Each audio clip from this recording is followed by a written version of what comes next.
Qui est le capitaine Ibrahim Traoré et pourquoi est-il autant aimé de la jeunesse africaine? Depuis le 30 septembre 2022, le capitaine Ibrahim Traoré de l'armée burkinabé est le président de transition du Burkina Faso. Ce jeune dirigeant, aujourd'hui populaire dans son pays et au-delà, suscite une admiration grandissante, notamment parmi la jeunesse africaine.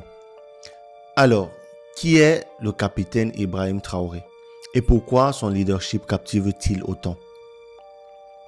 Né en 1988 à Bodokui, dans une province de Mouhoun, Ibrahim Traoré s'est formé à l'académie militaire Georges Namoano, l'une des instituts les plus prestigieuses du Burkina Faso. Avant de prendre les rênes du pouvoir dans le pays, il était capitaine au sein de l'armée nationale et opérait en première ligne contre les groupes terroristes qui déstabilisaient la région.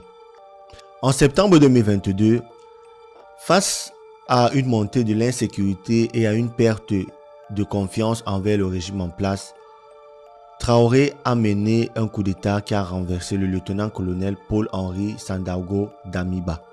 Il a justifié cette action par la nécessité de sauver le pays de l'insécurité croissante. Alors, pourquoi est-il autant aimé de la jeunesse africaine? On se demanderait.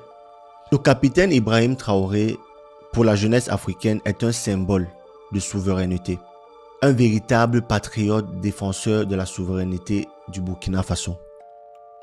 Sous son leadership, le pays s'est démarqué en mettant fin à la présence militaire française jugée inefficace par une partie de la population. Il a cherché à diversifier les partenariats internationaux, notamment en se rapprochant de nouveaux acteurs comme la Russie et bien d'autres. Un leader humble et proche du peuple, contrairement à beaucoup de dirigeants africains, Traoré se montre simple et accessible. Il partage une image d'un leader qui met l'intérêt national au-dessus de tout. Sa modestie et son dévouement pour le peuple lui valent un immense respect. Une lutte acharnée contre l'insécurité face à une menace des groupes terroristes, il a pris des mesures fermes pour renforcer la sécurité. Il a mobilisé les forces armées locales tout en impliquant les populations civiles à travers les volontaires pour la défense de la patrie. Ces actions, bien que controversées, sont perçues comme des efforts concrets pour protéger le Burkina Faso. Un espoir pour la jeunesse africaine. Avec ses 35 ans, Ibrahim Traoré incarne un renouvellement générationnel dans un continent où les élites dirigeantes sont vieillissantes ou alors sont très vieilles. Il est devenu un modèle pour une jeunesse en quête de leaders visionnaires et audacieux. Un discours panafricain puissant, il plaide pour une Afrique unie et affranchie des ingérences étrangères.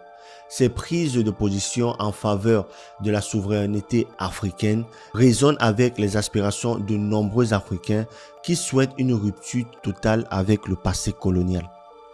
Malgré sa popularité, Ibrahim Traoré doit faire face néanmoins à des défis.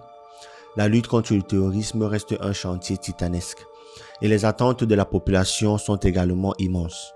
De plus, certains critiquent ses choix stratégiques comme le recours au groupe Wagner et craignent une érosion des libertés fondamentales sous sa gouvernance.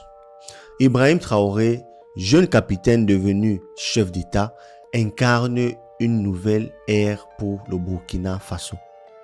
Sa lutte pour la souveraineté, sa proximité avec son peuple, son discours panafricain en font une figure inspirante, non seulement pour son pays, mais pour tout un continent. Surtout que le capitaine Ibrahim Traoré rappelle pour nombreux panafricains la figure de Thomas Sankara. Et vous, que pensez-vous du capitaine Ibrahim Traoré?